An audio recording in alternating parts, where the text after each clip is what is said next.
لیکن میرا جو سوال ہے کہ کون ذمہ دار تھا اس کا؟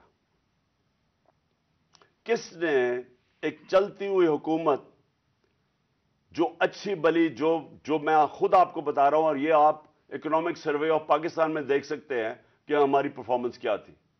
میں نہیں اگر کہہ رہا تو آپ خود دیکھ سکتے ہیں. اس حکومت کو سازش کر کے، بیرونی سازش کا حصہ بن کے، کون ذمہ دار تھا اس کا؟ اس کا ایک آدمی ذمہ دار ہے، اس کا نام ہے جنرل باجوہ. میں اس کے خلاف اس لیے نہیں بات کرتا تھا، آرمی چیف تھے. آرمی چیف کے خلاف آپ کیوں نہیں بات کر سکتے؟ کیونکہ فوج کے اوپر، فوج کو برا نام نہ آئے. ہم سب سمجھتے ہیں کہ اس ملک کو، جو میری طرح کے لوگ، آزاد ذہن کے لوگ ہیں، ہم تو اپنی فوج کو چاہتے ہیں مضبوط ہو. ہماری تو ساری پوری کوشش ہے کہ مضبوط فوج ہو تاکہ ہم آزاد ملک رہ سکیں. تو اس لیے ہم چپ کر کے بیٹھے رہے اور یہ سارے تماشے دیکھتے رہے کہ کیسے سازشیں ہوئیں، کیسے لوگوں کو بتایا گیا. میں آپ کے سامنے ذرا ایک چھوٹی سی کلپ دکھانا چاہتا ہوں کہ اگر آپ کو کوئی شک ہے کہ ہوا کیا، تو پہلے تو الیکشن سے پہلے، ہماری حکومت گرانے سے پہلے، 4 نون لیگ کے جو بڑے نام ہیں، انہوں نے کیا کہا.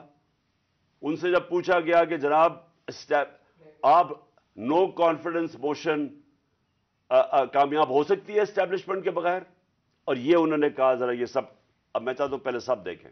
اب آپ ایک اور کلپ دیکھیں. یہ تو تھا الیکشن سے پہلے کا. یہ کل ایک پی ڈی ایم کے سینیٹر رہ چکے ہیں اور سینیٹر ہیں ابھی، مصطفیٰ کھوکھر. انہوں نے کل کیا کہا، ذرا پہلے یہ بھی سن لیں، دوسرا کلپ، تاکہ آپ کو پتہ چل جائے کہ ہوا کیا اس ملک کے ساتھ. میں یہ آپ کو اس لیے دکھا رہا ہوں کہ یہ جو ساری سازش ہوئی تھی، اس میں ہم کسی اور کو نہ کہیں، ایک آدمی کے فیصلہ کرتا ہے، وہ تھا آرمی چیف اس وقت کے جنرل باجوہ. انہوں نے یہ فیصلہ کیا ہمیں ہٹانے کا. کیا وجہ تھی اس کے پیچھے؟ کیا یہ سمجھتے تھے کہ واقعی شہباز شریف اور یہ اسحاق ڈار کوئی بڑے جینیسز ہیں جو آ کے ملک کو ہمارے سے بہتر چلا لیں گے؟ کیا وجہ تھی کہ انہوں نے ایک سٹنگ گورنمنٹ کو گرا دیا؟ ہمارے لوگوں کو آ کے، وہ جس طرح ابھی مصطفیٰ کھوکھر نے بتایا کہ بیپ کے ممبرز اور ایم کیو ایم کے ممبرز اور شہزان بگٹی، سب کو پتا تھا کہ یہ تو جدھر حکم ملے گا ان کو اسٹیبلشمنٹ سے، انہوں نے ادھر جانا ہے. تو ان کو ادھر جا کے بھیج دیا کہ جناب آپ جا کے ادھر چلے جائیں، اور گورنمنٹ گر گئی. تو میرا اب اگلا سوال یہ ہے، جب گورنمنٹ گر گئی اور پھر ان کو یہ چیز کا علم ہوا کہ عوام ہمارے کے ساتھ آ کے کھڑی ہو گئی، 10 اپریل کو پبلک سڑکوں کے اوپر نکلائی، لوگوں نے ان چوروں کو ریجیکٹ کر دیا، بلکہ ہماری مقبولیت بڑھنی شروع ہو گئی. اس لیے کہ لوگ، ان کی جب شکلیں لوگوں نے دیکھی، پھر سے مسلط کیا گیا ان کو عوام کے اوپر، تو لوگ ہمارے ساتھ اور جڑنا شروع ہو گئے، بڑے بڑے جلسے شروع ہو گئے. اس کے بعد الیکشن جب کروائے گئے تو الیکشن کے ریزلٹس میں، اس کے باوجود کہ پوری کوشش کی گئی اسٹیٹ مشینری اس کو ان کو جتانے کے لیے، اس کے باوجود ہار گئے. قوم نے اپنا ورڈکٹ دے دیا. دوسرا الیکشن ہوا، اس میں بھی ہار گئے. لیکن مجھے جو افسوس کی بات ہے کہ بجائے ایک سمجھیں کہ جناب جنرل باجوہ آپ نے غلطی کر دی ہے، آپ کوئی عقل کل تو نہیں ہے، آپ دیکھ رہے ہیں کہ لوگ کدھر کھڑے ہیں. انہوں نے ہمارے اوپر جو ظلم کیا ہے، جس طرح ہمارے اوپر ظلم کیا گیا، میں آپ کو یقین دلاتا ہوں کہ جنرل مشرف کے مارشل لاء میں میں اپوزیشن میں تھا، مجھے انہوں نے جیل میں ڈالا. میں نے کہیں اس طرح کا ظلم نہیں دیکھا جنرل مشرف کے دور پہ جو یہ جنرل باجوہ نے ہمارے پہ کروایا.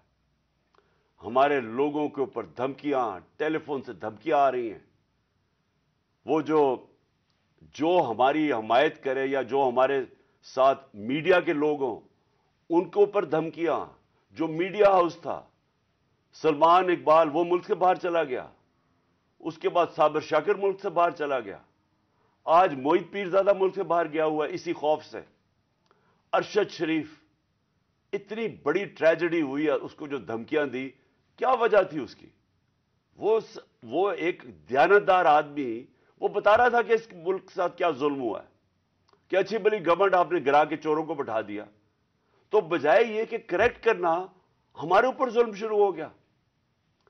اور ظلم کی انتہا یہ تھی کہ سوشل میڈیا کے لوگوں کو اٹھا اٹھا کے لے جاتے تھے، ان کو مار پھینٹا لگا کے تو اگلے دوسرے دن گھر واپس بھیجتے تھے، دھمکیاں دیتے تھے کہ آگے سے کیا تو یہ ہوگا۔ جو اعظم سواتی سے کیا، جو اس سے پہلے جو شہباز گل سے کیا، کون سی اس نے اتنی بڑی بات کی تھی کہ اس کو ننگا کر کے مارا، اور وہ ابھی تک اس کے اثرات ہیں جو انہوں نے اس کو تشدد کیا اس کے اوپر۔ اور اعظم سواتی نے کیا بات کی تھی؟ اعظم سواتی نے یہ ٹویٹ کی کہ جنرل باجوہ آپ نے NRO 2 دیا ہے، اس کے اوپر جو اس بیچارے سے کیا گیا، کون سی جمہوریت میں یہ ہوتا ہے؟ اور وہ بات کہ جو سچ ہے، NRO 2 جنرل باجوہ نے دیا ہے، ساری قوم کو پتا ہے۔ مجھے پتا ہے کہ میں جب کہتا رہا، جب میں گورنمنٹ میں تھا، میں جنرل باجوہ کو کہتا رہا کہ یہ 30 سال سے یہ چوری کر رہے ہیں، ان کے اوپر کرپشن کیسز ہیں، نیب آپ کے نیچے ہے، آپ نیب کنٹرول کرتے ہیں، میرے نیچے ہی نہیں ہے، کیوں نہیں ان کے کیسز آگے بڑھاتے؟ پہلے تو ہمیں سارا وقت یہ بتاتے رہے کہ فکر نہ کریں سر، ہو رہا ہے سب کچھ، سر ابھی کچھ ہو رہا ہے، پہلے تو ہمیں یہ بتاتے رہے۔ آہستہ آہستہ ہمیں پتا چلا کہ ان کی تو کوئی نیت ہی نہیں ہے کرپشن کی۔ مجھے پھر کہنا شروع ہو گیا کہ جی آپ ملک کی اقتصادیات کو ٹھیک کریں، اکانومی کو ٹھیک کریں، بھول جائیں اس کو، یہ اکاؤنٹیبلٹی کو۔ کبھی کوئی مہذب معاشرہ یہ اجازت دیتا ہے کہ بڑے بڑے لوگ جو اربوں روپے کی چوری کریں، آپ کہیں ان کو بھول جائیں، ان کو NRO دے دیں، اور آپ چھوٹے چھوٹے چوروں کو پکڑنا شروع کریں اور سمجھیں کہ آپ کا ملک ترقی کر سکتا ہے؟ کیا چین پاگل ہے جنہوں نے 450 وزیروں کو جیلوں میں ڈالا ہے پچھلے چند سالوں میں؟ کیا جو پریزیڈنٹ شی جن پنگ ہے، اس کو سٹیٹسمن مانا جاتا ہے، اس نے وہ کام کر دیے جو دنیا میں کسی نے کیا ہی نہیں ہے۔ 70 کروڑ لوگوں کو اس نے غربت سے نکالا ہے چائنا میں پچھلے 30 سالوں میں۔ وہ اس کا کیا ضرورت پڑی ہے کہ جو کرپٹ منسٹر ان کو پکڑے، ان کا احتساب کرے؟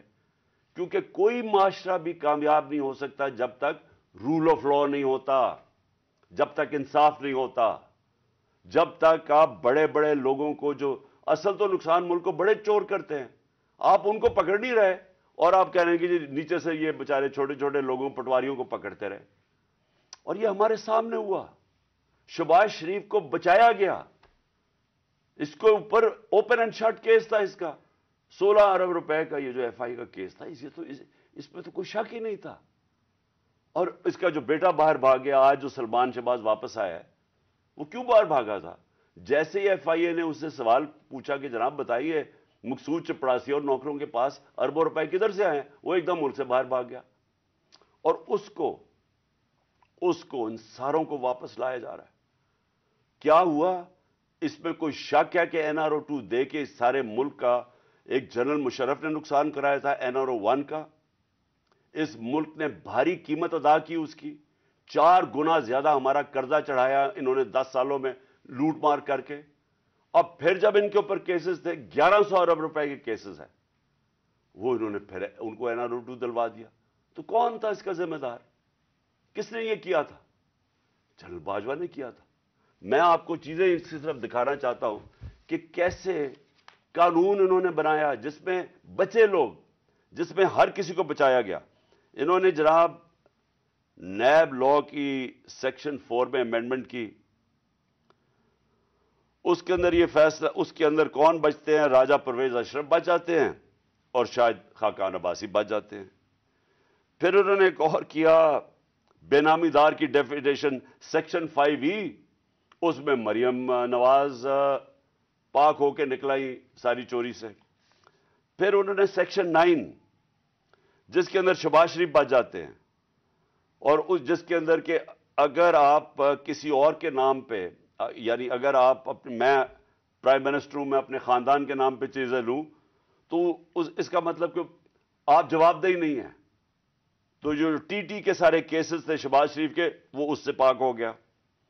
پھر سیکشن 14 کہ آپ کو بتانا پڑتا ہے کہ اگر میرے پاس کوئی باہر ایسٹس ہوں، یعنی انگلینڈ میں میری جگہ ہو یا کوئی باہر ہو امریکہ میں ہو، تو اگر یہ پتہ ثابت ہو جائے کہ یہ میری جگہ ہے تو مجھے بتانا پڑتا ہے کہ یہ میرا کدھر سے پیسہ آیا اس کو خریدنے کے لیے۔ وہ انہوں نے صاف کر دیا۔ اب نیب بتائے گی کہ ان کے پاس پیسہ کدھر سے آیا،